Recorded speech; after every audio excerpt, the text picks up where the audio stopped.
Krebs, through CISA, falsely and baselessly denied that the 2020 election was rigged and stolen. Can I answer?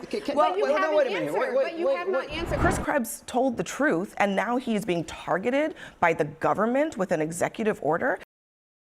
We got an announcement today of another rather wild Trump executive order, one MAGA supports, despite it contradicting largely everything they've pretended to stand for this last year. So leave us a like on this video if you can. It helps us out a ton. We really appreciate it because we're going to get right in and discuss the madness. The executive order here, here's what it says about Chris Krebs. Krebs, through CISA, falsely and baselessly denied that the 2020 election was rigged and stolen. That is in a presidential executive order, almost as if Bigfoot was real. What is going on? Yeah, well, I'm glad to be with you. I think this is probably one of the most dangerous things that we've seen from him. And we've seen a lot of craziness, but this is now taking the department and completely weaponizing against two people who just disagreed with him. One who told the truth and was involved as a witness in the congressional inquiry, and then somebody else who has said some things about him. The problem is we're back to now what he complained about throughout the campaign and his presidency, and that was that the Justice Department had somehow been weaponized.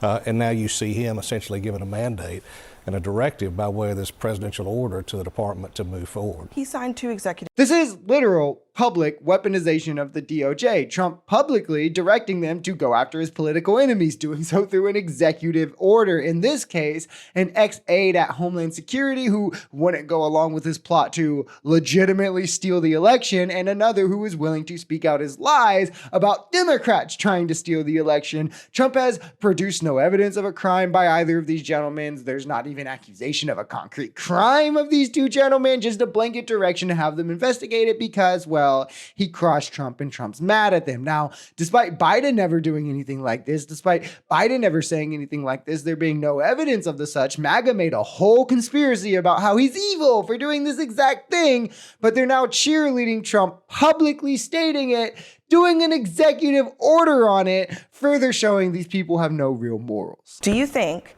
that it is right or wrong to go after for the president to use the Justice Department to go after his political enemies? I think it is fine for the president to express law enforcement priorities.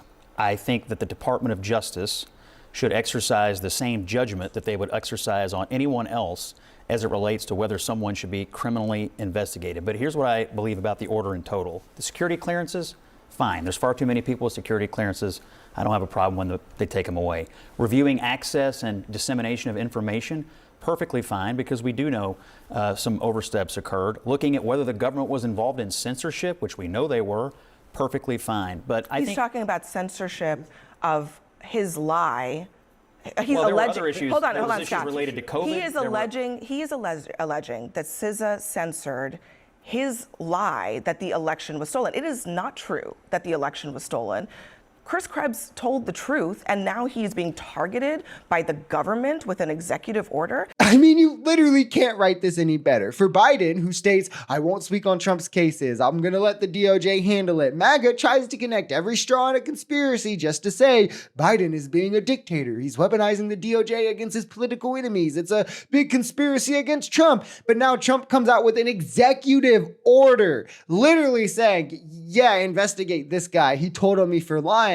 And MAGA's like, well, it's free and fair and within the scope of his power. Like, this is why we should never take these people serious again. I think even pretending to, or kind of even entertaining this nonsense from them was our biggest mistake. We should have laughed them out of the building when they would say, oh, Biden crime family, Biden DOJ, as they can't even hold the same principles once the tables are turned. What do you think about the fact that he's targeting his political enemies using executive orders and telling his Justice Department? But we are focused on it, Sir Michael, and you just said, but Sir Michael, can I answer? But you haven't answered. But you have not answered. I did answer. I just didn't answer the way you wanted me to answer. You don't get to dictate my comments to my response on this show. Your comments are not directed to the issue. The very yes, they were, question because that my she response asked. was And furthermore, the Sir Michael, focus should be on this set, the last Hang on a segment, second. about this not being an Tiffany, 1 second. Go ahead, Tiffany. Go ahead. I mean, listen, Michael, you're a friend of the show. You're my friend.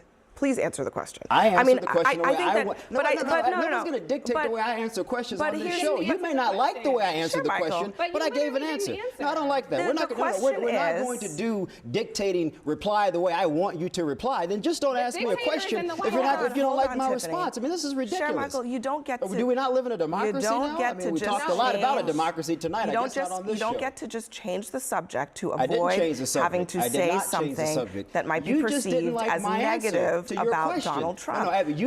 Look how slimy and uncomfortable these people are to answer the simple question. The same people who comfortably sat on this panel night after night before the election talking about the Biden weaponized DOJ, or what about Michael Colangelo, where Biden said lock him up in a speech and it reveals he's weaponizing the DOJ. Like, they literally had no evidence to back this up. There were no actual statements from Biden to back these things up, where Trump now, again, making sure publicly everybody knows that he wants the DOJ to investigate these people, wanting them to do it for no reason. Then he crossed them, or they crossed him. He's literally done executive order on it. They're all like, well, let's not focus on it. Let's talk about the economy. Like, what happened?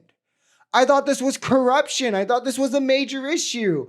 This is the one thing I hate about MAGA and the MAGA wave into politics, is that we can no longer have meaningful discussions. And I don't know if that will ever come back, because one side is just going to take whatever position is opposite yours. So there's never middle ground. There's never progress, because these people only believe what they say in so much that it makes their side look better. So there's only agreement when you're capitulating to their side. It's super annoying. And it's also the basis of what's pulling our country apart.